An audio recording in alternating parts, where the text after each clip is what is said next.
विद्यार्थी कैसे हैं आप लोग? आई होप बहुत अच्छे होंगे, क्लासेस को एंजॉय करेंगे। हम लोग 6th क्लास के एनसीईआरटी को समाप्त कर लिया है और आज हम लोग पूरे जितने भी चैप्टर आप लोगों ने पढ़े हैं, टोटल 11 चैप्टर हैं 6th क्लास में, उन सभी के क्वेश्चन का प्रैक्टिस सेशन करेंगे और उम्मीद है आप लोगों को प्रैक्टिस सेशन करने में बहुत मजा आने वाला है, बिकॉज आप लोगों ने बहुत अच्छे से सारी चीज़ों को पढ़ा है और अगर आपने रिविजन किया होगा, नोट किया होगा, तो आप लोगों को कोई भी क्वेश्चन सॉल्व करने में बिल्कुल समस्या नहीं होने वाला है। तो चलिए देखते हैं आज हम लोग क्या क्वेश्चन सॉल्व करेंगे।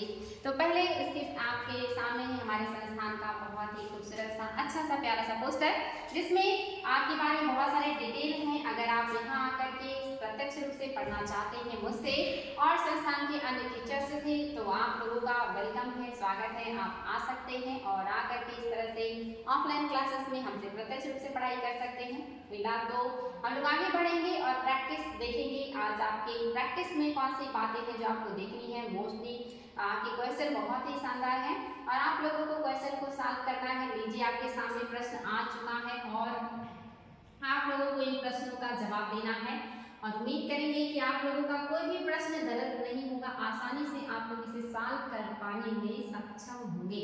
तो देखिए आपके सामने आ चुका है प्रश्न और आपके सामने आज का पहला प्रश्न है, अतीत को जानने के स्रोत के रूप में पांडुलिपियों के संदर्भ में निम्नलिखित कथनों पर विचार करें।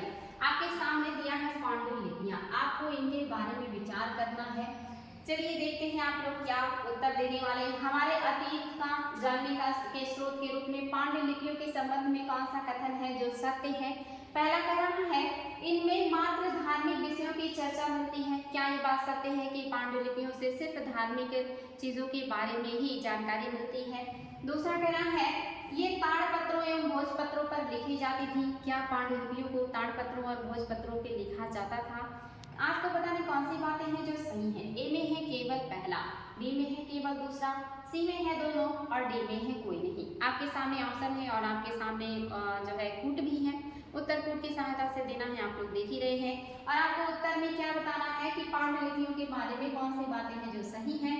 देखिए क्वेश्चन को आप लोग फिर से देख लीजिए, थोड़ा सा क्वेश्चन ढक गया था, मैं नीचे कर दे रही हूँ ताकि आप लोग क्वेश्चन को देख करके उत्तर दे सके और मेरे बच्चों को तो समस्या नहीं होना चाहिए। इतना डिटेल में पढ़ाया है कि कोई दिक्कत है ही नहीं, तो फटाफट उत्तर देते रहिए। आपका क्या सही हो जाएगा, केवल और केवल आपका दूसरा सही है, यानी कि बी ऑप्शन सही है। दूसरा क्यों सही है, केवल पहला क्यों गलत है, क्योंकि इसमें क्या है ना, मात्र धार्मिक विषय ऐसा नहीं है। उस समय के सामाजिक, आर्थिक, धार्मिक, राजनीतिक, सांस्कृतिक सभी जीवन के बारे में जानने को मिलता है। तो ये कहना कि सिर्फ धार्मिक विषयों की चर्चा मिलती है, ये सत्य नहीं है। जो भी पांडुलिपियां लिखी जाएंगी निश्चित ही उसमें सभी विषय के बारे में वर्णन हमें देखने को मिलेगा। दूसरा बिल्कुल सही है, मैंने आप लोगों को बताया था ताड़पत्रों पर लिखे हुए मिले हैं। इसके अलावा भूर्ज वृक्ष के छाल से बने हुए पत्र भोजपत्रों पर लिखे हुए मिले हैं। तो दूसरा आपका बिल्कुल सही है, पहला आपका गलत है, क्योंकि आप सभी को मैंने डिटेल बता दिया है। देखिए आपके सामने नेक्स्ट क्वेश्चन भी है, निम्नलिखित में से कौन से पूरा पाषाणी पुरा स्थल है। इनमें से कौन कौन से आपके स्थल है जो पूरा पाषाणी पुरा स्थल है। ध्यान दीजिएगा, पूरा पाषाणी पूछ रहा है। आप लोगों को मैंने पढ़ाया था कि जो आपके पाषाण काल है इसमें पूरा पाषाण काल है, मध्य पाषाण काल है, नव पाषाण काल है। पूरा पाषाण काल में 3 और थे, निम्न पूरा पाषाण काल, मध्य पूरा पाषाण काल और उच्च पूरा पाषाण काल। फिलहाल आपको बताना है इनमें से कौन कौन से हैं जो आपके पूरा पाषाणिक स्थल है। कूट की सहायता से उत्तर देना है। क्या कुरनूल पूरा पाषाणिक स्थल है, क्या भीमबेटका पूरा पाषाणिक स्थल है, क्या आपका कोल्डिहवा पूरा पाषाणिक स्थल है। आपके सामने ऑप्शन है, ए में है केवल दूसरा, बी में है दूसरा तीसरा, सी में है पहला दूसरा और डी में है पहला दूसरा एवं तीसरा, यानी कि सभी। तो बहुत आसानी से बता सकते हैं, क्योंकि इसके बारे में भी मैंने आप लोगों के सामने जिक्र किया था कि आपका क्या है जो सही हो जाएगा। आपका पहला दूसरा सही हो जाएगा। भीमबेटका और जो कुरनूल है ये पूरा पाषाण काल के हैं। आपका जो कोल्डिहवा है ये पूरा पाषाण काल का नहीं है, बल्कि ये नव पाषाण काल का है। कोल्डिहवा आपका नव पाषाण काल का है और नव पाषाण काल में खास बात ये है कि यहाँ से चावल के साक्ष्य मिले हैं, चावल की खेती के साक्ष्य मिले हैं। उत्तर प्रदेश में है आपका कोल्डिहवा, आप सभी को पता होगा। उत्तर प्रदेश में आपका जो है लंगूरा देवा भी है, जहाँ से सबसे प्राचीन चावल की कृषि के साक्ष्य मिले हैं। तो आप देखिए कोल्डिहवा नहीं है, पहला दूसरा बिल्कुल सही है, इसलिए आपका ऑप्शन नंबर सी सही हो गया है। चलिए आगे देख लेते हैं। क्वेश्चन नंबर 3 को और 4 को देख लेते हैं। आपके सामने देखिए ऑप्शन भी है और प्रश्न भी और आपको देना है जवाब। पुट वाले हैं, तो फटाफट उत्तर दीजिएगा। प्रश्न आपके सामने है, फटाफट पढ़िए और बता दीजिए। आरंभिक लोगों के द्वारा आग के प्रयोग का साक्ष्य निम्न में से किस स्थल से प्राप्त होते हैं? इनमें से कौन से स्थल है जहां से आरंभिक लोगों के द्वारा उपयोग में लाए गए आग के साक्ष्य मिले हैं या अग्नि के प्रयोग के साक्ष्य मिले हैं? कुरनूल है, पटने है, हुमसी है या भीमबेटका है? इसमें से कौन सा है जो सही हो जाएगा? और ये भी आपका पढ़ा हुआ है, आपने एनसीईआरटी में पढ़ा था इसको, तो बहुत आसानी से बता सकते हैं कौन से प्लेस से आग के उपयोग के साक्ष्य मिले हैं। तो याद रखिए ऑप्शन नंबर आपका फर्स्ट बिल्कुल सही है। आंध्र प्रदेश के कुरनूल से राख मिला है, वहां मानव ने आग का उपयोग करके भोजन बनाया है, इसलिए आपका पहला ऑप्शन बिल्कुल सही हो गया है। निम्नलिखित साक्ष्यों में से कौन सा या से मेहरगढ़ से संबंधित नहीं है? इनमें से कौन सी चीज है जो आपके मेहरगढ़ से नहीं मिला है? आपने मेहरगढ़ के बारे में बहुत अच्छे से पढ़ा है, मैंने आप लोगों को 6th क्लास के एनसीईआरटी में बताया है कि मेहरगढ़ से कौन कौन सी चीजें मिली है, मेहरगढ़ कहाँ है, उसकी क्या विशेषताएं हैं। तो क्या होगा? गेहूं, दलहन, चावल। ए में है केवल पहला, बी में है पहला दूसरा, सी में है दूसरा तीसरा और डी में है कि सभी। फटाफट उत्तर देंगे बच्चा लोग। आपके हिसाब से क्या है जो मेहरगढ़ से संबंधित नहीं है? नहीं है बताना, पहली बात तो ये ध्यान दीजिएगा, नहीं है बताना है। तो आपका क्या है जो नहीं हो जाएगा? आपका दलहन वहां से नहीं मिला है, चावल नहीं मिला है, दूसरा तीसरा जिसमें है वही हो जाएगा। गेहूं मिला है, जौ के उत्पादन के साक्ष्य, गेहूं और जौ के उत्पादन के साक्ष्य सबसे पहले मेहरगढ़ में ही मिले हैं, तो आपका पहला सही है। लेकिन दलहन और चावल के साक्ष्य यहाँ से देखने को नहीं मिलते हैं। अब आगे बढ़ेंगे और देखेंगे हमारा अगला क्वेश्चन। उम्मीद है कि आप लोगों को प्रश्न का ये सॉल्यूशन समझ में आ रहा होगा और आप लोग इसका उत्तर मोस्टली याद भी होगा। आप लोग इसका उत्तर कमेंट बॉक्स में भी दे सकते हैं, मैं आप लोगों का उत्तर कमेंट बॉक्स में जो है चेक कर लूँगी। और आपका मैं जान रही हूँ कि थोड़ी सी आपको लग रही होगी कि यहाँ पे मैं उत्तर कैसे दूँ, तो मैं आपके सामने प्रश्न रख रही हूँ। आप उत्तर कमेंट बॉक्स में देते रहिएगा, मुझसे पहले ही उत्तर दे दीजिएगा और आप लोगों का उत्तर मैं कमेंट बॉक्स में चेक करूँगी कि आप लोगों ने इस प्रश्न का क्या उत्तर दिया था। तो आप लोग थोड़ा सा जल्दी उत्तर दीजिएगा क्योंकि आपका पढ़ा हुआ है, बाद में इसे एक्सप्लेन कर ही रही हूँ और इस बहाने आपको ये भी पता चल जाएगा कि आपने कितने प्रश्नों के उत्तर सही दिए हैं। वो भी कमेंट बॉक्स में दिखेगा कि आपके कितने प्रश्न सही हुए हैं, मैं वो भी देखूंगी और साथ ही आपके प्रश्नों के उत्तर भी देखूंगी कि आपने कौन से प्रश्न का क्या उत्तर दिया है। तो दो तरीके हैं आपके पास, आप तत्काल उत्तर दे सकते हैं और या आप चाहते हैं कि आप काउंट करके मुझे बता सकते हैं कि आपके कितने प्रश्न इनमें से सही हुए हैं। देखिए आपके सामने अगला क्वेश्चन है, निम्नलिखित में से कौन सा युग्म सही सुमेलित है? कौन सा है जो सही सुमेलित है? क्या कुत्ता बुर्जहोम से पाया गया है? क्या चावल कोल्डिहवा से मिला है? क्या ज्वार बाजरा हल्लूर से मिला है? आपके सामने है ऑप्शन और आपको बताना है कि कौन सा युग्म है जो सही सुमेलित है। आपके ए में है केवल पहला, बी में है केवल दूसरा, सी में पहला तीसरा और डी में है सभी। बहुत आसान है, एकदम कॉमन सेंस का है और बहुत आसानी से बच्चे बता सकते हैं कि आपका क्या है जो सही हो जाएगा। तो आप सभी को पता है कि बुर्जहोम से मानव के साथ कुत्ते के दफनाए जाने का साक्ष्य मिला है, पहला तो बिल्कुल सही है। और कोल्डिहवा से चावल का साक्ष्य मिला, ये तो आज ही की क्लास में मैंने बताया, तो दूसरा भी सही है। पहले दूसरे का ऑप्शन नहीं है, यानी कि ऑप्शन नंबर 3 आपका बड़े आसानी से सही हो चुका है। ज्वार बाजरा हल्लूर से मिला है, दक्षिण के क्षेत्रों में ज्वार बाजरे का उत्पादन होता था, तो आपके तीनों ऑप्शन बिल्कुल करेक्ट हो गए हैं। आपका ये एनसीईआरटी के क्वेश्चन है, आप सभी को ये पता है। गर्तावास के संबंध में सत्य नहीं है, आपको बताना है गर्त आवास के बारे में कौन सी बात है जो सही नहीं है। और आप ये भी जानते हैं कि गर्त आवास का साक्ष्य आपको कहाँ से मिला है और वहाँ से और क्या क्या चीजें मिली हैं। पहला कह रहा गर्त आवास से तात्पर्य था गड्ढे के नीचे बनाया गया आवास। दूसरा कह रहा आवास का गर्तावास का साक्ष्य बुर्जहोम से मिला है। अब आपको बताना ए में केवल पहला सही है, बी में केवल दूसरा सही है, सी में दोनों सही है और डी में कोई सही नहीं है। और आप सभी को ये आसानी से सॉल्व हो चुका है कि आपकी यहाँ पे लिखी हुई दोनों बातें बिल्कुल करेक्ट हैं। गर्तावास मतलब गड्ढा खोद के घर बनाना और गर्तावास का साक्ष्य आपके बुर्जहोम से मिला है जो कि जम्मू कश्मीर का नौपाषाणी का स्थल है।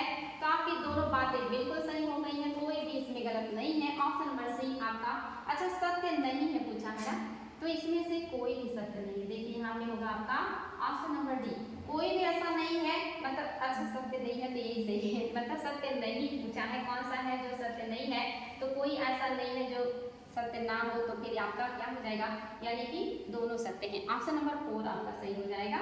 मैं यहाँ पे देखिए सत्य नहीं है सत्य है में अगर कंफ्यूजन होगा तो गलत हो जाएगा। अगर आप सी कर देते हैं कौन सा सत्य नहीं है तो दोनों सत्य नहीं है हो जाएगा।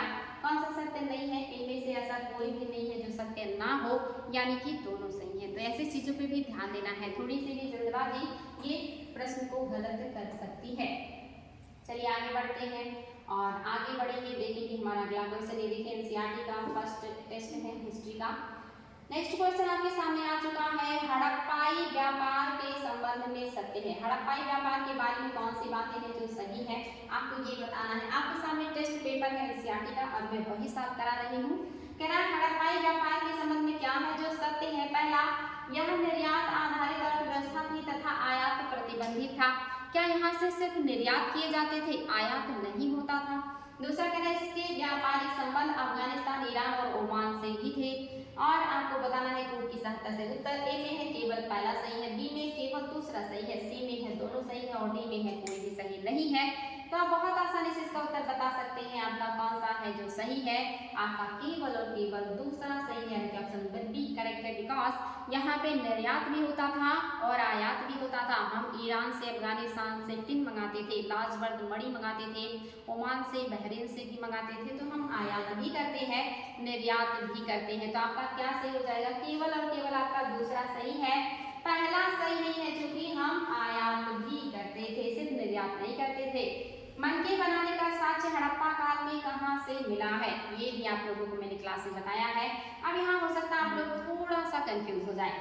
पहला है एमेची मुद्रो, दूसरा है लोथल, तीसरा है धौलावीरा और चौथा है रोपड़। आप देखेंगे कुछ साक्ष्य दो दो जगह से मिले हैं, जैसे अग्निकुंड के साक्ष्य आपके लोथल से भी मिला है और कालीबंगा से मिला है। लोथल से ज्यादा नहीं मिला है, कालीबंगा से 7 जो है कतारों में अग्निकुंड के साक्ष्य मिले। तो जहां से ज्यादा मिला है हम उसे पहले वरीयता देंगे।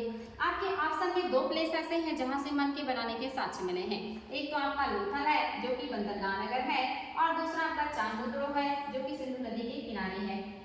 तो दोनों जगह से मिला है, लेकिन बड़े पैमाने से जहां से मिला है वो है आपका लोथल। इसलिए इनमें दोनों में जब हम वरीयता करेंगे तो हम इसे सही करेंगे। अगर बोर्ड का ऑप्शन होता ए और बी दोनों, तो आपका ए और बी दोनों सही हो जाता। तो ऐसी चीजें भी ध्यान दीजिएगा कि कोई चीज 2 जगह से मिले हैं, तो ज्यादा जहां से मिले हैं हम उसी को वरीयता देंगे। तो यहाँ पे आपके लोथल को हम सही करेंगे, बिकॉज लोथल बंदरगाह नगर है, यहाँ पे बड़े पैमाने पे इस तरह की चीजें जो है वो बनाई जाती थी।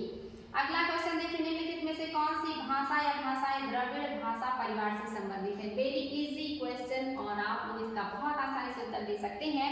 कौन सी भाषा या भाषाएं हैं जो आपके द्रविड़ परिवार से संबंधित है, आपको ये बताना है। कह रहा है पहला कन्नड़, दूसरा तेलुगु, तीसरा मलयालम, चौथा सिंधी। आपको ऑप्शन की सहायता से उत्तर देना है। कूट में है ए में पहला, दूसरा, तीसरा, बी में है दूसरा, तीसरा, सी में है पहला, तीसरा, चौथा और डी में है उपरोक्त सभी।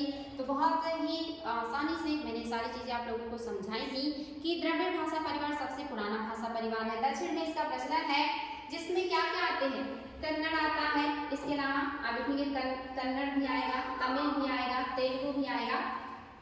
कन्नड़, तमिल, तेलुगु और मलयालम। कन्नड़, तमिल, तेलुगु और मलयालम ये आएंगे।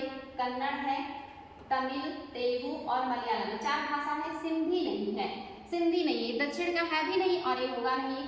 तमिल, तेलुगु, कन्नड़, मलयालम ये 4 हैं जो कि शामिल है, सिंधी नहीं है। तो आपका कौन सा सही जगह, पहला, दूसरा, तीसरा का ऑप्शन बिल्कुल करेक्ट हो जाएगा। आगे देखते हैं नेक्स्ट क्वेश्चन। ऋग्वेद में सर्वाधिक प्रचलित नदियां कौन सी थी, आपको ये बताना है। ऋग्वेद की सर्वाधिक प्रचलित नदियों के बारे में बताना है, जिसका वर्णन ज्यादा है, जिसको ज्यादा सूक्त समर्पित है, जिसकी ज्यादा चर्चाएं हैं, वो कौन सी नदियां हैं। और मैंने ये भी पढ़ा है कि कौन सी नदी को यहाँ पे ज्यादा वरीयता नहीं दिया गया है। पहला है सरस्वती, दूसरा है गंगा, तीसरा है सिंधु और चौथा है व्यास। आपके सामने है कूट, ए में है पहला, दूसरा, तीसरा, बी में है पहला, तीसरा, चौथा, सी में है दूसरा, तीसरा और चौथा, डी में है उपरोक्त सभी। फटाफट उत्तर देंगे बच्चों, बहुत ही आसान है और आप लोगों का पढ़ा हुआ है। कौन सी नदियां हैं जिनका ज्यादा उल्लेख आपके ऋग्वेद में देखने को मिलता है, तो याद रखेंगे क्या सही हो जाएगा। इसमें आपकी गंगा नहीं आएंगे, क्योंकि गंगा का उल्लेख ऋग्वेद में केवल एक बार है। जिसका एक बार उल्लेख होगा इसका मतलब उसको ज्यादा वरीयता नहीं दिया गया है, और ज्यादा वरीयता नहीं दिया गया तो वो ज्यादा महत्वपूर्ण भी नहीं है। तो आपका गंगा नहीं होगा। अगर गंगा नहीं है तो देखिए ऑप्शन नंबर 2 इसमें भी है, ये भी नहीं होगा। ऑप्शन नंबर 2 इसमें भी है, ये भी नहीं होगा। उपरोक्त सभी में भी है तो नहीं होगा।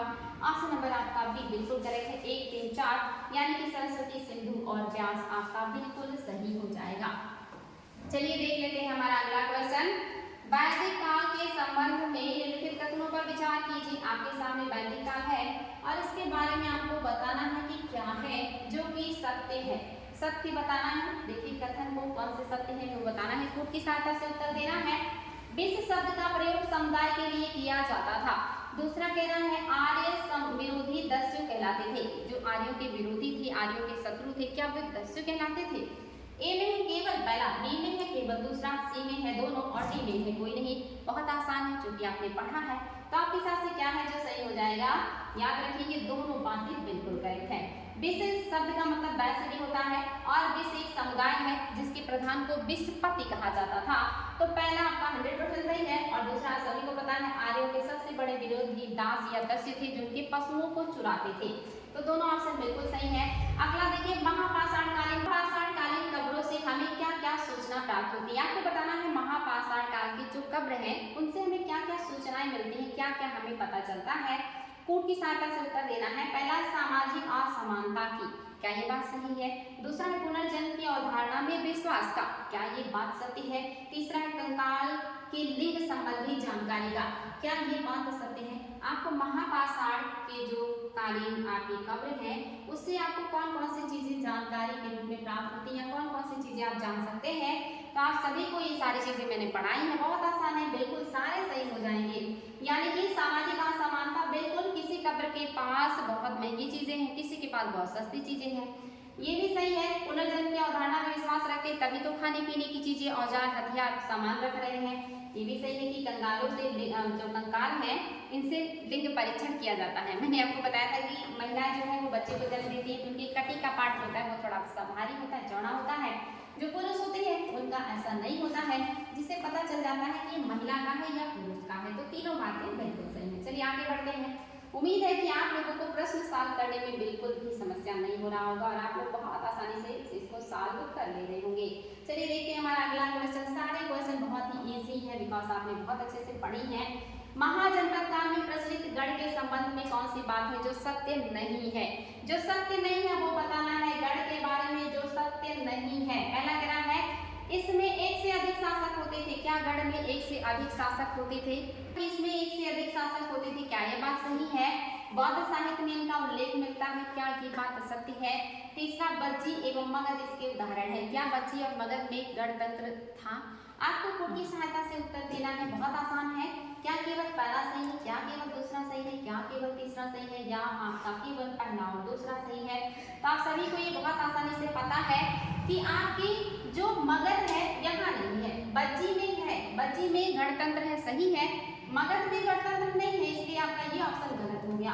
और अगर आपका तीसरा गलत हो गया तो ये नहीं होगा। पहला बिल्कुल सही, एक से अधिक लोग शासन करते हैं, और दूसरा भी सही है कि बौद्ध साहित्य में इनका उल्लेख मिलता है। पहला दूसरा सही है, ऑप्शन नंबर डी आपका बिल्कुल करेक्ट है। अगला देखिए, निम्नलिखित कथनों पर विचार कीजिए। आपको इनमें सत्य कथन बताना है, कूट की सहायता से उत्तर देना है। पहला ऑप्शन है दीघनिकाय एक जैन ग्रंथ है, क्या ये बात सही है? दूसरा कह दीघनिकाय में संघ अथवा गण की चर्चा मिलती है, क्या ये बात सत्य है?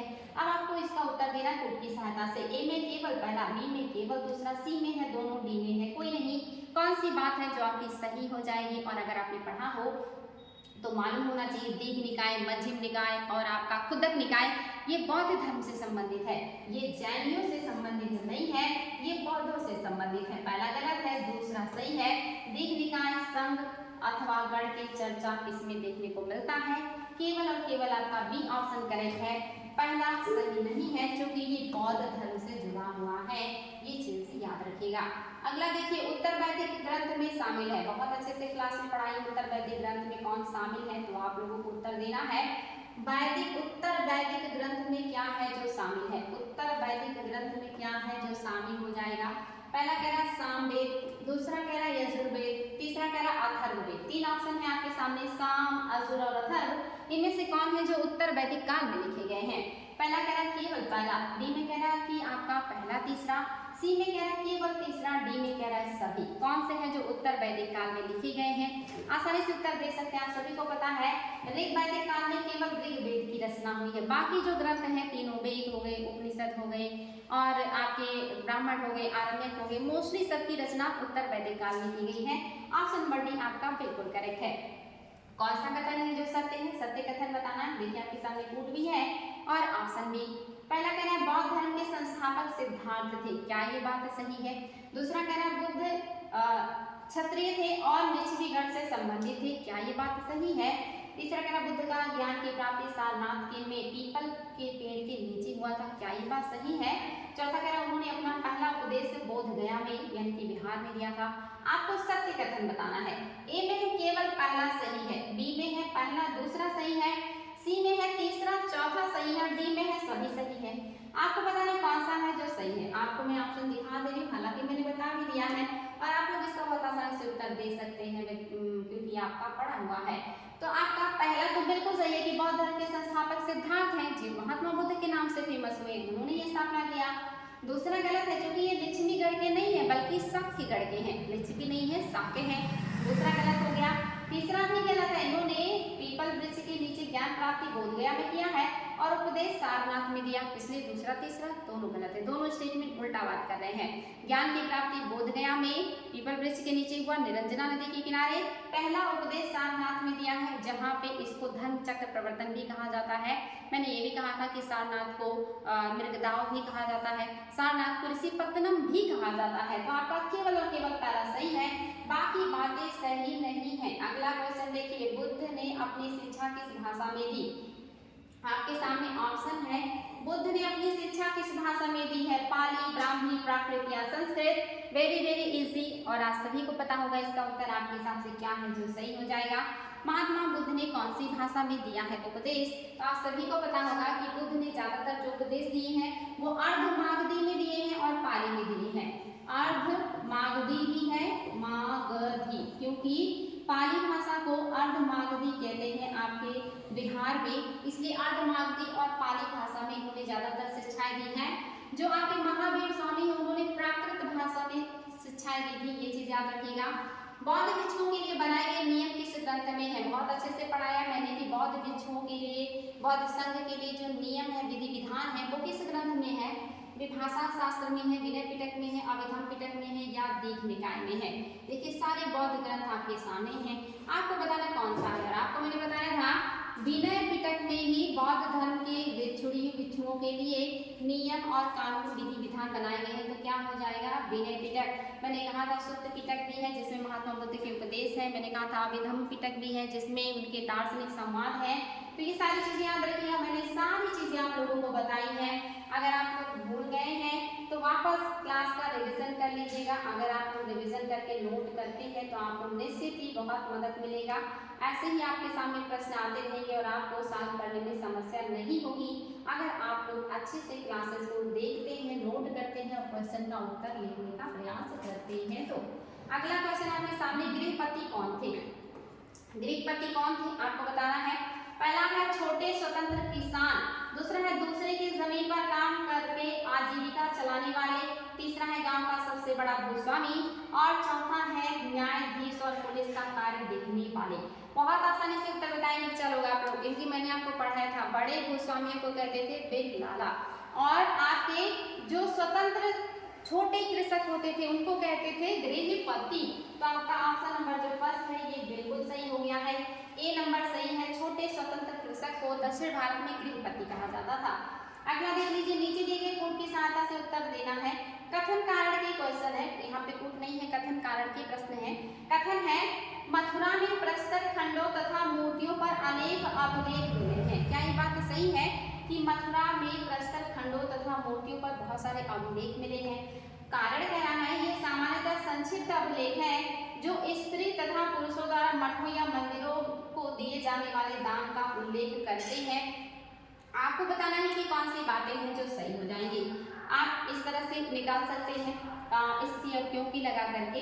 मथुरा में प्रस्तर खंड और मूर्तियों के अनेक अभिलेख मिले हैं क्योंकि ये सामान्य संक्षिप्त अभिलेख हैं जो स्त्रियों और पुरुषों द्वारा मठों और मंदिरों में दिए जाने वाले दान का उल्लेख करते हैं, इसलिए मथुरा में प्रस्तर खंड तथा मूर्तियों के अनेक अभिलेख मिले हैं। तो आप देख रहे हैं कथन कारण सही है लेकिन पुष्टि नहीं कर रहा, ये दोनों कहीं से एक दूसरे से रिलेट नहीं है। और जब पुष्टि नहीं करता है तो आप सभी को पता है ऑप्शन नंबर बी आपका करेक्ट होता है। जब पुष्टि नहीं करता है तो हमेशा ऑप्शन नंबर बी करेक्ट हो जाता है। हालांकि कहीं कहीं ए पे भी ये चीज दे देता है तो वो ध्यान देना है। दोनों बातें सही हैं लेकिन आर ए का सही स्पष्टीकरण नहीं है। ऑप्शन नंबर बी आपका बिल्कुल करेक्ट हो जाएगा, बी नंबर सही है। अगला क्वेश्चन आपके सामने आ चुका है और ये भी बहुत आसान है, आप लोग इसका उत्तर बहुत आसानी से दे सकते हैं। अच्छा नेक्स्ट आपका देखेंगे हम लोग और क्या क्या है।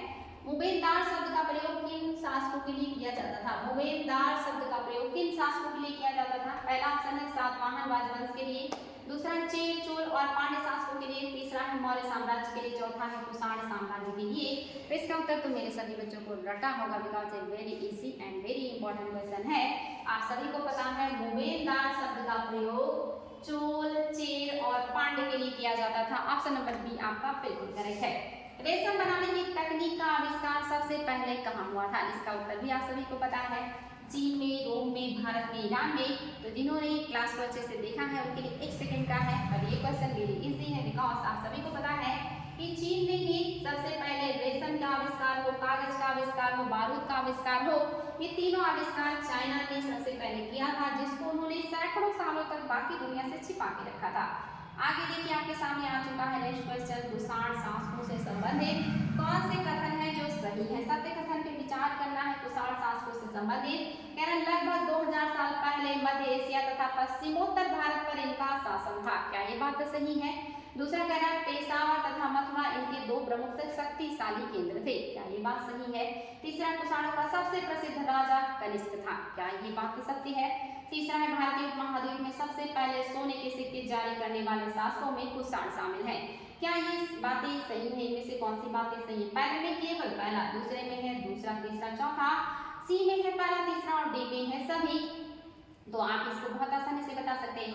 आपको ये चीज पता है कि आपके पेशावर और मथुरा इनके 2 प्रमुख शक्तिशाली केंद्र थे। मैंने एनसीईआरटी में पढ़ाया था कि पेशावर इनका राजनीतिक केंद्र था, मथुरा इनका धार्मिक केंद्र था। तो दूसरा अगर सही है तो दूसरा देखिए इसमें भी नहीं है और इसमें भी नहीं है।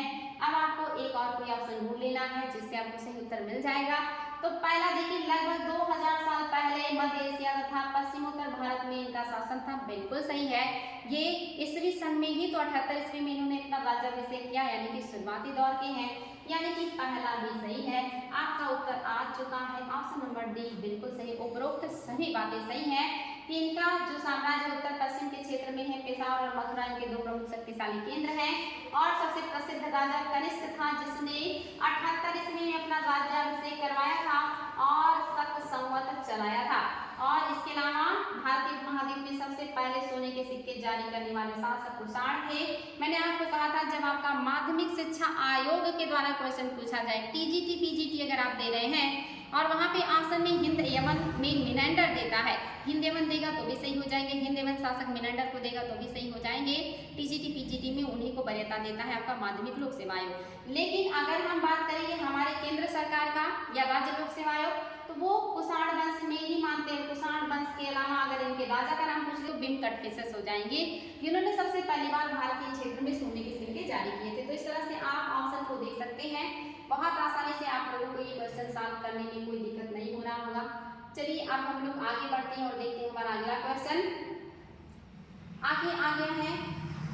अच्छा ठीक है, यहाँ से आपके क्वेश्चन ऊपर चलते हैं, हम लोग फिर से शुरू से आते हैं। काफी कुछ हमने सॉल्व कर लिया है। चलिए फर्स्ट क्वेश्चन से शुरुआत कर लेते हैं फिर से, मतलब हम लोगों ने पहला से शुरू किया था और काफी नीचे गए और अब हम लोग फिर से सेकंड वाले लाइन को शुरू कर लेते हैं, क्योंकि ये आपके पूरा का पूरा पेज ही हमने उठा लिया है एनसीईआरटी के क्वेश्चन का, तो इसलिए एक साथ सारे प्रश्न आपको दिखाई दे रहे हैं और आप लोगों को इसका उत्तर मैं सिर्फ एक्सप्लेन कर रही हूँ। अच्छा हाँ, यहाँ तक हुआ है और हमें यहाँ से क्वेश्चन को लेना है, ठीक है। क्वेश्चन नंबर 7 से हम लेंगे। चलिए आप लोगों को क्वेश्चन नंबर डाल के उत्तर देना है, क्योंकि यहाँ पे क्वेश्चन एक साथ आ रहे हैं तो मैं लाइन से जा रही थी। देखिए आपके सामने आ चुका है क्वेश्चन नंबर 7, ध्यान से देखिएगा और फिर आप लोगों को उत्तर भी देना है। जनजातीय परंपरा के संबंध में कौन सी बातें हैं जो सही है? जनजातीय परंपरा के बारे में कौन सी बातें हैं जो सही हैं, आपको ये बताना है। चलिए चलो दीजिएगा बढ़िया से शानदार तरीके से उत्तर। जनजातीय जीवन के बारे में क्या सही है?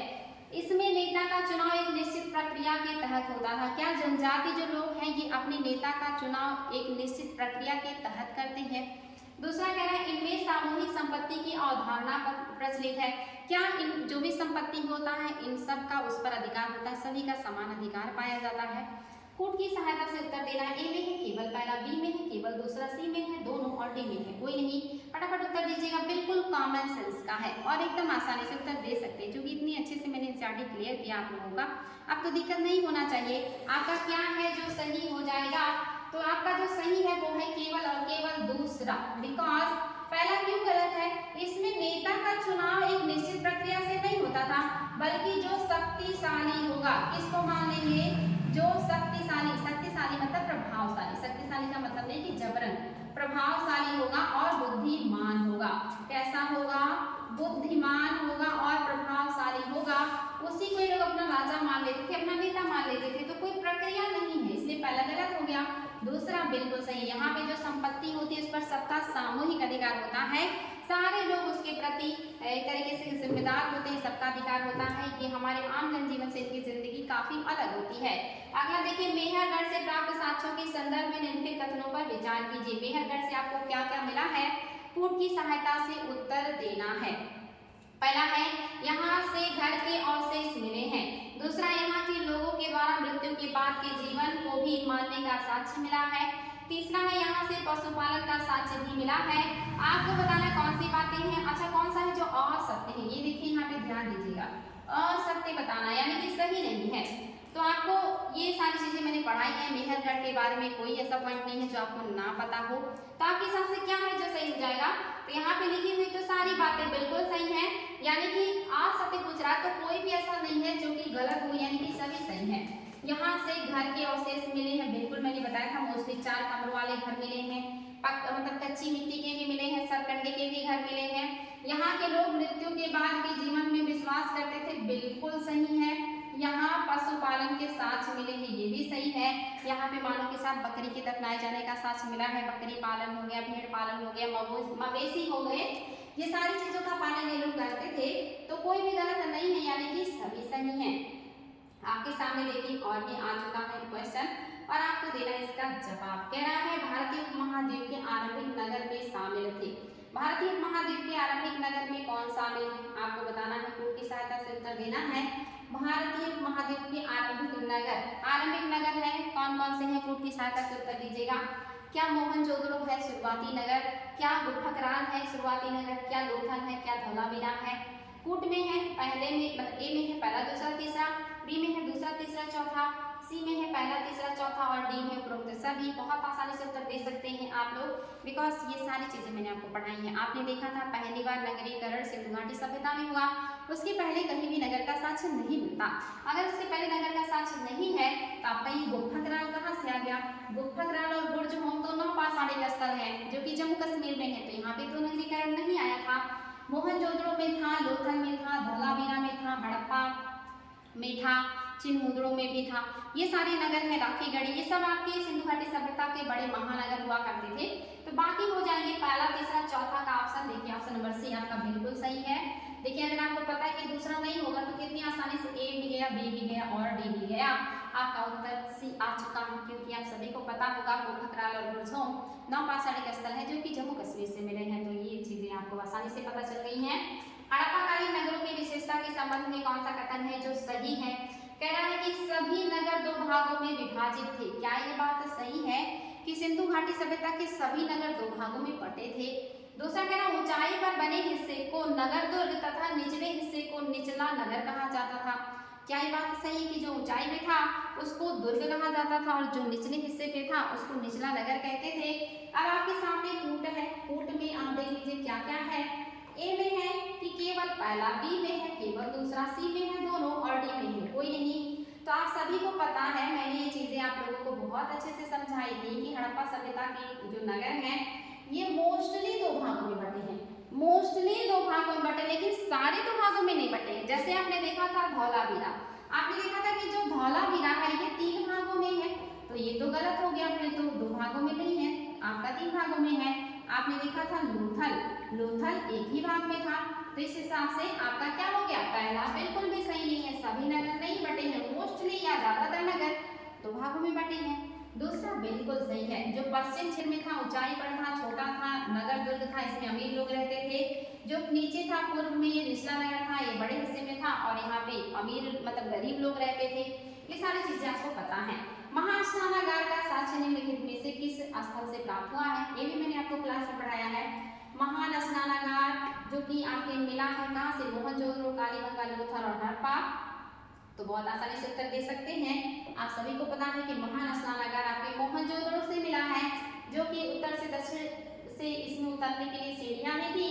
और आपने देखा था कि ये आपका बहुत ही सुंदरता से बनाया गया, यानी कि इसमें डामर वगैरह डाला गया था ताकि पानी का लीकेज ना हो। पानी कुएं से भरे जाते थे और जरूरत पूरी हो जाने पे इसको खाली भी कर दिया जाता था ताकि पानी इसमें सड़े ना, गंदगी ना हो। तो आपका क्या है, मोहनजोदड़ो बिल्कुल सही है। हड़प्पा काल में प्रचलित फेयंस के संबंध में कौन सा कथन है जो सही है? मैंने आपको बताया था कि फेयंस को ध्यान दीजिएगा। फेयंस क्या है, आयोग ने कई बार पूछा है। कह रहा है प्राकृतिक रूप से पाया जाने वाला एक प्रकार का पत्थर था फेयंस, क्या ये बात सही है? एक कीमती धातु था फेयंस, क्या ये बात सही है? कृत्रिम तौर पर बनाया जाने वाला चिकनी परत का पत्थर था। और कह रहा उपरोक्त में से कोई नहीं। थोड़ा कंफ्यूज हो सकते हैं लेकिन कंफ्यूज मत होइएगा। मैंने आप लोगों को बताया था फेयंस सिंधु घाटी सभ्यता में कृत्रिम तरीके से बनाया जाता था। ये क्या प्राकृतिक, तो ऐसे ही गलत हो गया, प्राकृतिक तो था नहीं, कृत्रिम था। और आपका कीमती धातु तो था नहीं, बल्कि मैंने आपको बताया था कि स्फटिक पत्थर के चूड़, स्फटिक पत्थर के चूड़ होते थे इसमें। इसके अलावा बालू होता था। इसके अलावा इन दोनों को क्या कर दिया जाता था, गोंद में मिला दिया जाता था। और गोंद में मिला करके क्या बना दिया जाता था, एक कृत्रिम प्रकार का सीमेंट जैसा पदार्थ बन जाता था, जो कि पत्थर जैसा था, जिसको पत्थर के ऊपर लेप के रूप में भी यूज होता था। इससे मटके, बर्तन, बहुत सारी चीजें बनाई जाती थी। तो क्या हो गया, कृत्रिम तौर पर बनाया जाने वाला चिकना परत का पत्थर। ऑप्शन नंबर सी बिल्कुल सही है, कृत्रिम विधि से बनता था। आप लोगों को मैंने कहा था कि इस पर ध्यान दीजिएगा। ये जो आपका मतलब ऑप्शन है ये बिल्कुल सही हो जाएगा। चलिए आगे बढ़ते हैं। एक मिनट, हमने ये चीजें देख ली। कृत्रिम तौर पर बनाया जाने वाला चिकना परत का पत्थर है, बिल्कुल सही है। चलिए आगे बढ़ते हैं और देखते हैं हमारा अगला क्वेश्चन। और ये भी आपके सामने आ चुका है शानदार प्रश्न और आपका पड़ा हुआ है, तो निश्चित ही बच्चा लोग आप लोग गलत नहीं करेंगे। आप लोगों को मैं बार बार बोलती हूँ कि क्लास का रिवीजन करिए, नोट करें, क्वेश्चन का उत्तर दें। देखिए अगर आपने वो सारी चीज़ें की होंगी, मेहनत किया होगा ईमानदारी से, तो ये सारे क्वेश्चन के उत्तर आप बहुत आसानी से सॉल्व कर रहे होंगे। और अगर आपने वो चीज़ें नहीं की है तो ये समस्या करेगा उत्तर को सॉल्व करने में। और अभी यहाँ समस्या होगा तो आयोग में भी होगा। और हम पढ़ाई किस लिए करते हैं, इन्हीं समस्याओं से बाहर निकलने के लिए। तो ईमानदारी से मेहनत कीजिए और अगर क्लासेस अच्छी लगती हैं तो लाइक और शेयर भी कीजिए, उससे हमें बहुत मोटिवेशन मिलेगा और हम और भी मेहनत कर पाएंगे। देखिए आगे हम लोग देख रहे हैं, वैदिक समाज से जुड़े निम्नलिखित कथनों पर विचार करें। पहला है, क्षत्रिय एवं ब्राह्मणों को यज्ञ करने का अधिकार प्राप्त था किंतु वैश्य एवं शूद्र को नहीं, क्या ये बात सही है? ब्राह्मण, क्षत्रिय, वैश्य को वेद पढ़ने का अधिकार था किंतु शूद्र को नहीं। तीसरा कह रहा है, स्त्रियों को ना तो यज्ञ का अधिकार था और ना ही वेद के अध्ययन का। आपको बताना इनमें से कौन सा कथन है जो सत्य है, सत्य बताना है। कूट आपके सामने है, ए में है पहला दूसरा, बी में है केवल दूसरा, सी में है पहला तीसरा और डी में है सभी। क्या है जो सही हो जाएगा? तो मैंने आपको बताया था कि आपका पहला तो बिल्कुल भी सही नहीं है। क्षत्रिय ब्राह्मणों को यज्ञ करने का अधिकार है और आपके वैश्य को भी है, केवल और केवल शूद्र को यज्ञ करने का अधिकार नहीं था। केवल और केवल शूद्र यज्ञ नहीं कर सकते थे, बाकी ऊपर के तीनों वर्ण यज्ञ कर सकते थे, इसलिए पहला गलत हो गया। दूसरा सही है, ब्राह्मण, क्षत्रिय, वैश्य को वेद पढ़ने का अधिकार है लेकिन शूद्र को नहीं है, इसलिए ये सही है। तीसरा क्यों गलत है? स्त्रियां यज्ञ कर सकती थी, ये अपने पतियों के साथ यज्ञ में शामिल होती थी, सारे विधि विधान में ये शामिल होती थी, यज्ञ कर सकती थी, वेदों का अध्ययन नहीं कर सकती थी। तो आधा स्टेटमेंट देखिए, यहाँ तक का स्टेटमेंट जो है कर सकती हैं और बाकी नहीं कर सकती, इसलिए आपका गलत हो गया। केवल और केवल आपका बी ऑप्शन सही है, यानी कि ऑप्शन नंबर 2 केवल सही है, बाकी बातें सही नहीं है। और क्यों सही नहीं है वो भी आपने देख लिया है। आपके सामने अगला क्वेश्चन है, महाजनपद काल के संबंध में निम्नलिखित कथनों पर विचार कीजिए। आपको महाजनपद काल के बारे में बताना है कि कौन सी बात है जो सही हो जाएगा। कह रहा है महाजनपद काल के संबंध में क्या सही है? राजाओं के द्वारा करारोपण के साक्ष्य मिलते हैं। क्या महाजनपद काल में राजा लोग करारोपण करते थे, यानी कि कर लगाते थे जनता पर? फिर कह रहा है कृषि पर किसी प्रकार के कर का साक्ष्य नहीं मिलता है। क्या कृषि पे किसी भी प्रकार के कर नहीं लगाए जाते थे? उपरोक्त कथनों में से कौन सा है जो सही है? आपको सत्य बताना है। आपके सामने ए में है केवल पहला, बी में केवल दूसरा, सी में है दोनों और डी में है कोई नहीं। फटाफट उत्तर दीजिएगा महाजनपद काल के बारे में क्या सही है। तो आप सभी को पता है कि राजा द्वारा कारारोपण के साक्ष्य मिले हैं, निश्चित तौर पे उत्पादन बढ़ा है, कारारोपण के साक्ष्य मिले हैं, तो पहला सही है। कृषि पर किसी प्रकार का कर के साक्ष्य नहीं मिलते हैं, ये सही नहीं है। जब कर लगाए जा रहे हैं तभी तो हमें पता चल रहा है, और पता चल रहा है यानी कि साक्ष्य है। तो क्या सही है? केवल और केवल आपका ए यानी कि पहला ऑप्शन करेक्ट हो गया है। आपका दूसरा सही नहीं है। क्यों सही नहीं? आपको मैंने बता दिया है। आपके सामने कथन और कारण का प्रश्न है, प्रश्न शानदार है, उत्तर दीजिएगा। कह रहा है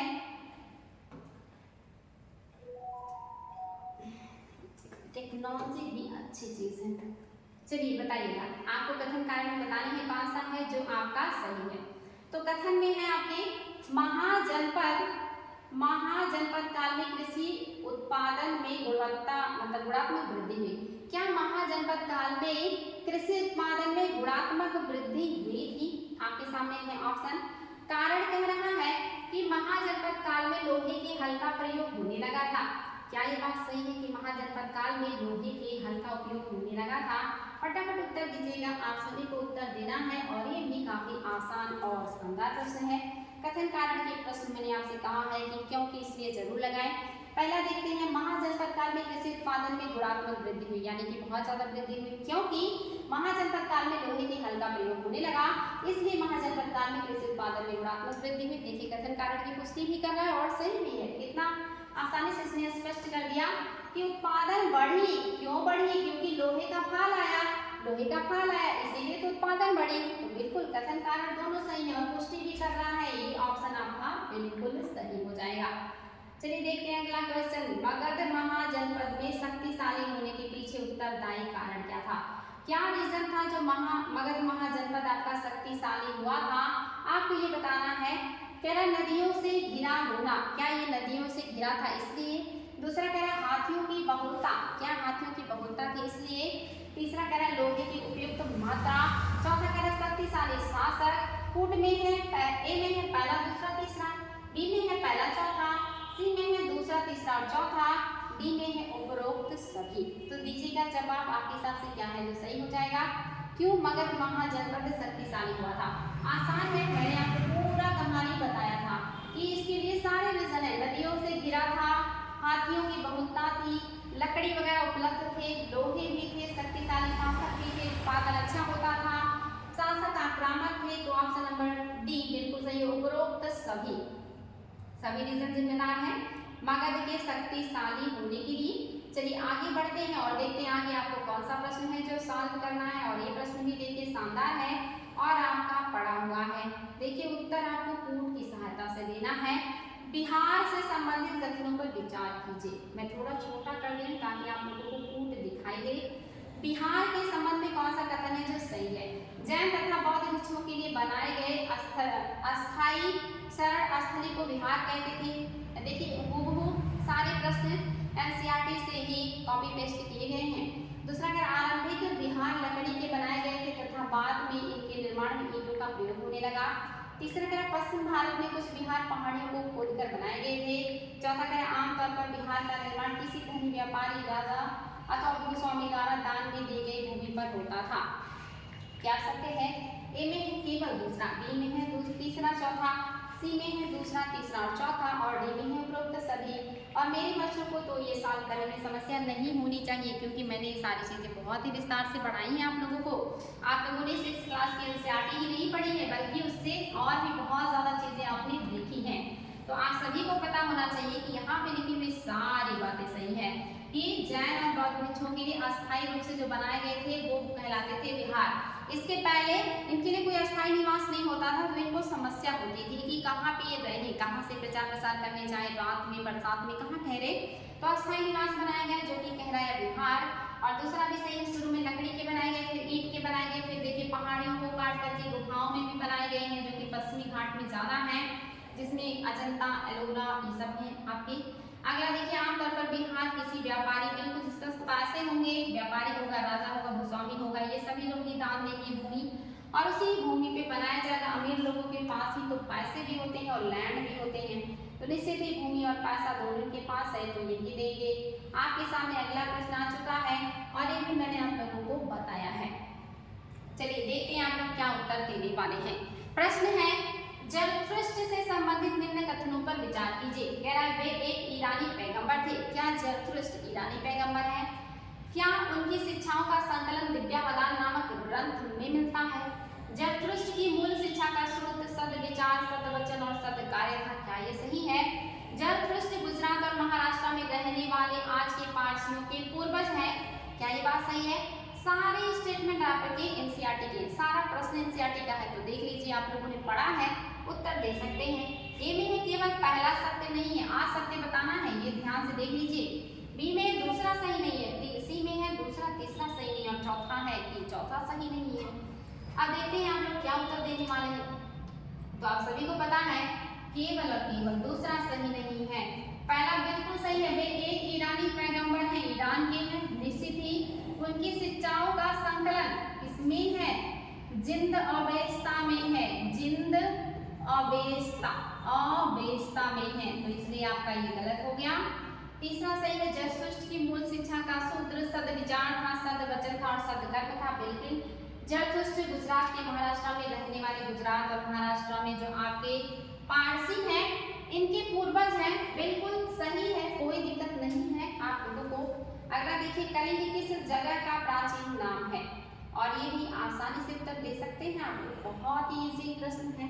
आपको बताना है कि आपकी जो कलिंग है ये प्राचीन मतलब ये किसका नाम था? आधुनिक पटना के समीप एक गांव था, तटवर्ती उड़ीसा है, मद्रास है या मध्य एशिया के ईरान में स्थित एक जगह है। तो निश्चित ही कलिंग आपका क्या है? आपका तटवर्ती उड़ीसा का ही पुराना नाम है कलिंग। बहुत आसानी से आप सभी को उत्तर पता है क्योंकि आपने ये पढ़ा है। अगला देखिए, अशोक ने झगड़ों के निपटान व धर्म की शिक्षा के लिए किन अधिकारियों की नियुक्ति की थी?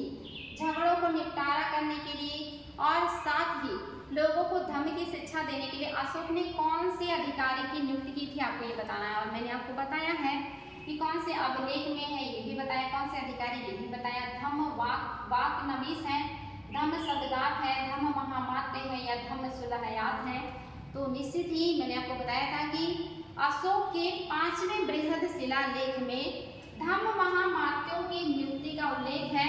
और इनकी नियुक्ति क्यों की गई थी? क्योंकि अशोक के साम्राज्य में विभिन्न संप्रदायों के बीच टकराव हो रहा था, पड़ोसियों से झगड़े होते थे, परिवार में भी झगड़े होते थे। तो उन सबको ये झगड़े जो है इनको समाप्त करने के लिए और लोगों को धर्म की शिक्षा देने के लिए अशोक ने ऐसे अधिकारियों की नियुक्ति की कि ये लोग लोगों के अंदर जागरूकता लाएं ताकि लोग आपस में ना लड़े। भाई भाई से दुश्मनी करता है, पड़ोसी से दुश्मनी करता है और आपके दूसरे देश से भी ईर्ष्या करता है, ऐसी भावना ना आए। अदमई कौन थे? बड़े गोस्वामी थे, भूमिहीन मजदूर थे, गांव का प्रधान था, छोटा किसान था।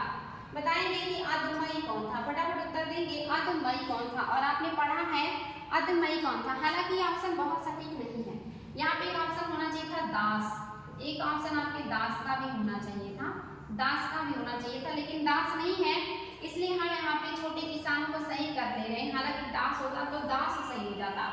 अदमई आप लोगों को मैंने बताया था। बड़े गोस्वामियों को बेलाला कहा जाता था, भूमिहीन कृषक को क्या कहा जाता था? कैडेसियन कहा जाता था।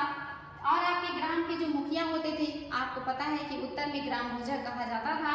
तो आपके छोटे किसान नहीं हैं, बल्कि यहाँ पे दास होने चाहिए थे, दास को अदमई कहा जाता था, लेकिन दास ऑप्शन में नहीं है, तो याद रखिएगा अदमई दास को कहा जाता था।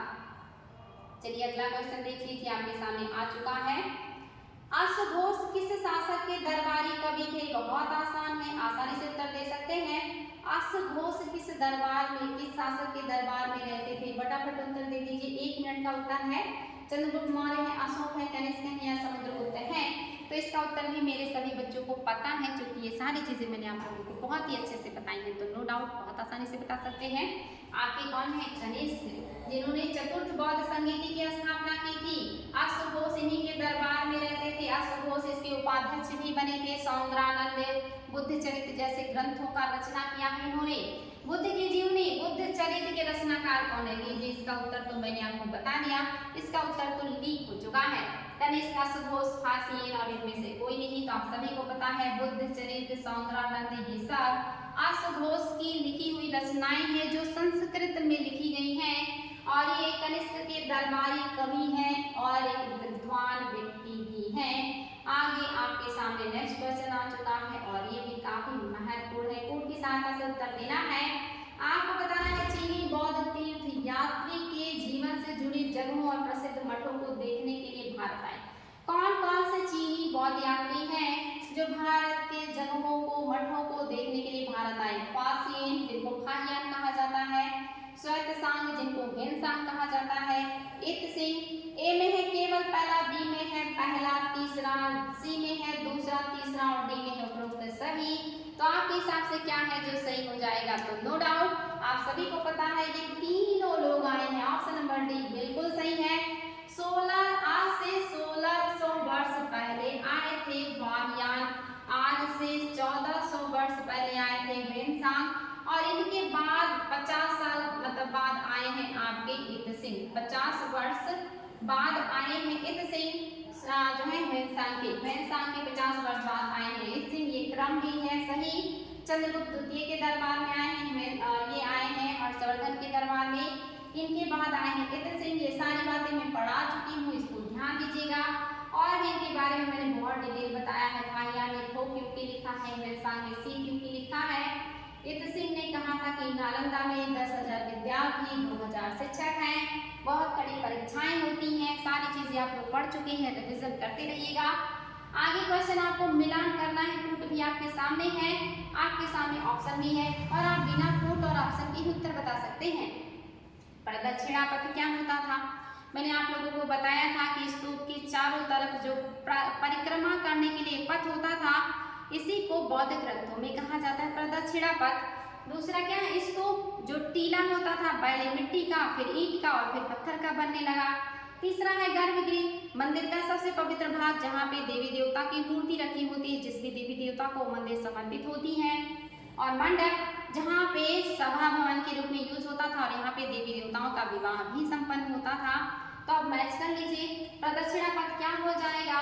देखिए वृत्ताकार, चारों तरफ का रास्ता। स्तूप क्या है? एक टीला। गर्भगृह क्या है? देवी देवताओं के स्थापित होने वाली जगह। मंडप लोग इकट्ठा होने की जगह जहाँ पे वो सभा का आयोजन करते थे। तो कूट की सहायता से उत्तर देनी थी। ए का दूसरा, देखिए ए का दूसरा किसमें है? ऑप्शन नंबर डी में है, यानी कि ये भी सही हो जाएगा।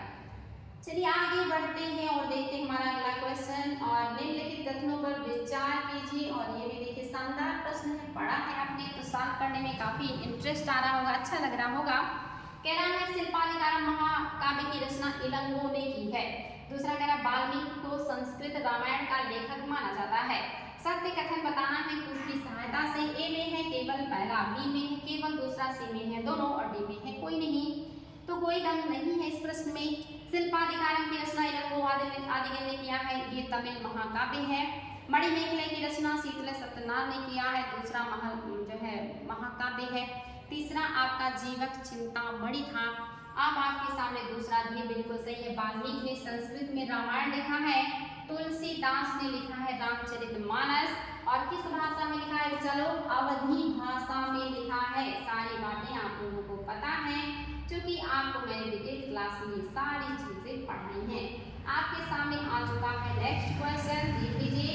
आप लोगों को बताना है कि आप लोगों के कितने प्रश्न सही हुए हैं। कमेंट बॉक्स में कमेंट कीजिएगा कितने प्रश्न सही हुए हैं और आपको प्रश्न कैसा लगा। साथ ही आप लोगों को प्रश्न का मतलब सॉल्व करके कैसा लगा, सारी बातें शेयर कीजिएगा। आपकी कमेंट्स को पढ़ के हमें बहुत अच्छा लगता है, ऊर्जा मिलती है। आगे देखिए निम्न कथनों पर विचार करना है। पल्लव और चालुक्य दक्षिण भारत के सबसे महत्वपूर्ण राजवंश थे। क्या ये बात सत्य है? दूसरा, पल्लव का राज्य कृष्णा और तुंगभद्रा नदियों के बीच स्थित था, जबकि चालुक्यों का राज्य उनकी राजधानी कांचीपुरम के आसपास के क्षेत्र में से लेकर कावेरी नदी के डेल्टा तक फैला था। क्या ये बात सत्य है? पल्लव और चालुक्यों को राष्ट्रकूटों तथा चोल वंश के ने समाप्त कर दिया था। क्या ये बात सही है? पूरा का पूरा एशियाटिक की लाइन उठाए गए हैं ए में केवल पहला, बी में है पहला दूसरा, सी में है पहला तीसरा, डी में है कि सभी। आपको बताना है कौन से कथन हैं जो सत्य हैं और आपने ये सारी चीजें पढ़ी हैं। और अगर आपको याद है तो मैंने बताया था कि जो पल्लव थे ये कावेरी नदी के डेल्टा में फैले हुए थे और जो आपके चालुक्य थे ये कृष्णा और तुंगभद्रा की नदी के डेल्टा में फैले थे। तो यहाँ उल्टी बात हो गई, इसलिए दूसरा गलत हो गया। आपका पहला बिल्कुल सही है। पल्लव और चालुक्य दक्षिण भारत के सबसे महत्वपूर्ण राजवंश थे उस टाइम पीरियड के, और पल्लव और चालुक्यों को आगे चल करके चालुक्यों को राष्ट्रकूट और चोल वंश पल्लव को समाप्त कर देंगे। तो पहला तीसरा बिल्कुल सही है। ऑप्शन नंबर सी आपका एकदम से करेक्ट हो चुका है। दूसरा गलत है। क्यों गलत है? क्योंकि यहाँ पे उल्टी बात कर रहा है। कावेरी की नदी के आसपास पल्लव थे और चालुक्य जो है ये थे आपके तुंगभद्रा और कृष्णा नदी के पास। आपके सामने अगला प्रश्न आ चुका है। चोल प्रशासन के संबंध में निम्न में से कौन सा कथन है जो सही है? प्रशासन की प्राथमिक इकाई गांव होते थे, क्या ये बात सही है? ब्राह्मण भूस्वामियों का संगठन सभा कहलाती थी, क्या ये बात सही है? तीसरा, नगरम व्यापारियों का एक संगठन होता था। अब आपको बताना है कि कौन सी बातें हैं जो सही हैं और आपके सामने है कोड। पहले में है केवल, दूसरा बी में है आपका दूसरा तीसरा, सी में है पहला तीसरा और डी में है कि सभी। तो आप सभी को पता है क्या काम यहाँ पे लिखी हुई सारी बातें बिल्कुल करेक्ट हो जाएंगी। प्रशासन की प्राथमिक इकाई गांव होती थी, प्राचीन में भी, मेडवल में भी, आधुनिक में भी सही है। ब्राह्मण भूस्वामियों के संगठन को सभा कहते थे, साधारण लोगों के संगठन को उर कहते थे। गांव मतलब जो व्यापारी होते थे नगर के, इनके संगठन को नगरम कहते थे। तीनों बातें बिल्कुल करेक्ट हैं। आप सभी ने सारी चीजें पढ़ी हैं तो कोई दिक्कत नहीं होगा। अगला देखिए आपका, राजा की सेना के काफिले के संदर्भ में किस कवि ने लिखा है? किस कवि ने काफिले के बारे में लिखा है आपको ये बताना है। आपके सामने ये क्वेश्चन जो है हम लोगों ने इधर का देखा है या नहीं? हाँ, ये सारे क्वेश्चन हम लोगों ने देख लिए हैं। आपने ये लिखा है कवि कालिदास, खगोल शास्त्री, आर्यभट्ट। तो हम लोगों को अभी ये भी देखना है जो कि हम लोगों ने दूसरे पेज पे छोड़ रखा था। निम्नलिखित तथ्यों पर विचार कीजिए। पहले इसको समाप्त कर लेते हैं फिर लास्ट में जाएंगे। निम्न तथ्यों पर विचार करना है। कागज का आविष्कार सर्वप्रथम भारत में हुआ था, क्या ये बात सही है कि कागज का आविष्कार सबसे पहले हमने किया? दूसरा कह रहा है आर्यभट्टियम नामक पुस्तक की रचना ने की है, यानी कि आर्यभट्टियम नामक पुस्तक की रचना ब्राह्मणी ने की, क्या ये बात सही है? आपको और सत्य कथन बताना है कौन सा है जो गलत है। ए में है केवल पहला, बी में है केवल दूसरा, सी में है दोनों और डी में है कि कोई भी गलत नहीं है। आपको बताना कौन सा कथन है जो कि सत्य है। और वेरी इजी क्वेश्चन, मेरे बच्चों के लिए तो ये क्वेश्चन बहुत आसान है जो कि आपको मैंने पढ़ाया था। यहाँ पे लिखी हुई कोई बात सही नहीं है, कोई भी सही नहीं, दोनों सही नहीं है, दोनों असत्य हैं। जो कि कागज का आविष्कार चीन ने किया है, आर्यभट्ट की रचना आर्यभट्ट ने किया है, ये आपका ब्राह्मणी का नहीं है, इसलिए दोनों बातें गलत हो चुकी हैं। ऑप्शन नंबर सी करेक्ट है। ये देखिए आपके सामने स्टेटमेंट है, एकदम से एनसीईआरटी से उठाया गया स्टेटमेंट है और आपका पढ़ा हुआ भी है। कह रहा है समुद्र असीम है, सूर्य चांद या तारों की गति को देखे बिना यह पता लगा पाना असंभव है कि पूर्व किधर है या पश्चिम किस दिशा में है। अगर बरसात और अंधेरा हो जाए तो जहाज को हवा के रूप में ले जाने के अलावा और कोई चारा नहीं। उपरोक्त कथन का वर्णन किस तीर्थयात्री ने अपनी यात्रा वृत्तांत में किया है? और इसका उत्तर मेरे सभी बच्चों को पता है क्योंकि मैंने ये कहानी सुनाई है। क्या ये वृत्तांत है, फाहियान है, फासियन है या अल-बरनी है? तो बताइए क्या सही हो जाएगा। नो डाउट आप सभी को पता है कि फाहियान ने वर्णन किया है। स्थल मार्ग से आए थे, जल मार्ग से गए थे, स्थल मार्ग से आए थे, स्थल से गए थे। और आपके जो यहाँ देखिए फासियन भी दिया, फाहियान भी दिया है, तो ये दोनों सही हो जाएगा। फाहियान फासियन एक ही है, वेदसांग श्वेतसांग एक ही है, तो ये ऑप्शन नंबर बी सी दोनों सही हो जाएगा। आप ये याद रखिएगा, फाहियान कहे या फासियन कहे दोनों एक ही व्यक्ति के नाम है, इन्होंने ये वर्णन किया हुआ है। तो नो डाउट आप लोगों को याद होगा, ये सारी चीजें मैंने पढ़ाई है और आप लोगों के मैक्सिमम क्वेश्चन के उत्तर सही आएंगे, मुझे ऐसा उम्मीद है। और आप लोग कमेंट बॉक्स में जरूर लिखेंगे कि आप लोगों के मैक्सिमम प्रश्नों के उत्तर सही गए हैं। निम्न तथ्यों पर विचार कीजिए, कौन सा आ सकते हैं ये बताना है। समुद्रगुप्त की प्रशंसा में उसके दरबारी कवि कल्हड़ ने संस्कृत में कविता लिखी जिसकी खुदाई इलाहाबाद के अशोक स्तंभ पर की गई थी, क्या ये बात सही है? समुद्रगुप्त ने आर्यभट्ट के 9 शासकों को हराकर अपने साम्राज्य में मिला लिया, क्या ये बात सही है? प्रयाग, कन्नौज, प्रयाग, उज्जैन और पाटलिपुत्र गुप्त शासन के प्रमुख केंद्र थे, क्या ये बात सही है? कवि कालिदास और खगोल शास्त्री आर्यभट्ट समुद्रगुप्त के दरबार में थे, क्या ये बात सही है? असत्य कथन बताना है, ध्यान दीजिएगा, असत्य कथन बताना है। आपके सामने ऑप्शन है और आपके सामने कूट भी, और आप बहुत आसानी से बता सकते हैं। आप सभी को पता है कि ये कल्हड़ नहीं है। समुद्रगुप्त के जो प्रशंसा में लिखे हैं वो दरबारी कवि थे हरिसेन। आपने पढ़ा था कौन थे? हरिसेन थे, इसलिए कल्हड़ नहीं। कल्हड़ कौन से थे? हर्षवर्धन के दरबार में थे। हर्ष चरित लिखा था, हर्ष की जीवनी। पहला गलत हो गया। अब देखिए आपका पहला गलत है, तो यानी कि गलत बताना, तो ये हो सकता है ये भी हो जाए, ये तो नहीं होगा क्योंकि पहला जिसमें गलत होगा वही होगा। दूसरा कह रहा है समुद्रगुप्त ने आर्यावर्त के 9 शासकों को हराकर अपने साम्राज्य में मिला लिया था। ये तो बिल्कुल सही बात है, आर्यावर्त के 9 शासकों को हराया और साम्राज्य में मिला लिया। प्रयाग, उज्जैन, पाटलिपुत्र गुप्त शासन के महत्वपूर्ण केंद्र थे, ये भी आपका बिल्कुल सही हो जाएगा। तीसरा कह रहा है कवि कालिदास और खगोल शास्त्री आर्यभट्ट समुद्रगुप्त के दरबार में थे। क्या ये समुद्रगुप्त थे? नहीं, चंद्रगुप्त द्वितीय के दरबार में थे। तो ऑप्शन में तो दिया ही नहीं है। ऑप्शन में आपका होना चाहिए था पहला और चौथा, ये आपका सत्य नहीं है, इसलिए आपका ये क्या हो गया? क्वेश्चन डिस्प्यूट हो गया। ये भी सही नहीं है, समुद्रगुप्त नहीं है। चंद्रगुप्त सेकंड के दरबार में कालिदास और आर्यभट्ट रहते थे। दूसरा तीसरा सही है। तो यहाँ पे आपका ये क्वेश्चन मैं हटा दे रही हूँ, आप लोग इसको मत गिनती कीजिएगा क्योंकि आप लोगों को कन्फ्यूजन हुआ होगा। याद रखिएगा पहला चौथा सही नहीं है। चलिए हम लोग आगे बढ़ते हैं और देखते हैं और भी क्वेश्चन क्या है खास। अच्छा ऊपर हो जाते हैं, अब हम लोग ऊपर कर चुके हैं। यहाँ तक आपका 46 हो गया था और आपने 47 48 इधर कर ही लिया था।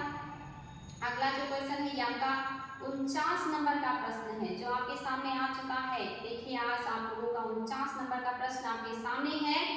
राजा की सेना के काफिले के संदर्भ में किस कवि ने लिखा था कि पूरी दुनिया धूल के गर्त में डूब जाती थी? कालिदास ने, बाणभट्ट ने, रविकीर्ति ने या हरिसेन ने?